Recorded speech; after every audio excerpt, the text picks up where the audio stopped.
Dans un petit village isolé, niché entre des montagnes ombragées, se trouvait une vieille maison oubliée. Les villageois la surnommaient la maison des murmures.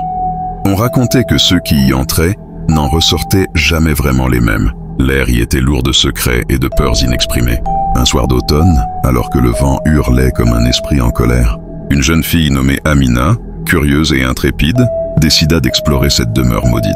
Les histoires de fantômes et de spectres ne l'effrayaient pas, et elle voulait prouver aux autres qu'il n'y avait rien à craindre. Armée d'une lampe à huile, elle franchit la porte grinçante, qui semblait gémir sous son poids. À l'intérieur, les murs étaient couverts de poussière, et l'odeur de moisie et de décomposition flottait dans l'air. Les meubles étaient recouverts de draps blancs, comme des cercueils déguisés. Amina avançait prudemment, écoutant les craquements du plancher sous ses pieds. À chaque pas, elle ressentait un frisson d'excitation mêlé à un léger frisson de peur. Soudain, elle entendit un murmure. C'était si faible qu'elle crut d'abord avoir rêvé. Amina. La voix paraissait venir des profondeurs de la maison. Intriguée, elle suivit ce son mystérieux qui semblait l'appeler. Elle descendit un escalier en colimaçon, sombre et humide, jusqu'à atteindre une cave obscure où la lumière de sa lampe dansait sur les murs.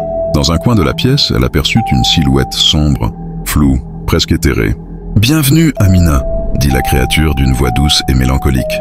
C'était une femme, ses yeux vides reflétant une tristesse infinie. Un frisson d'angoisse parcourut le corps d'Amina. « Qui es-tu » demanda-t-elle, bien que sa voix tremblait. « Je suis la gardienne de ce lieu » répondit la femme.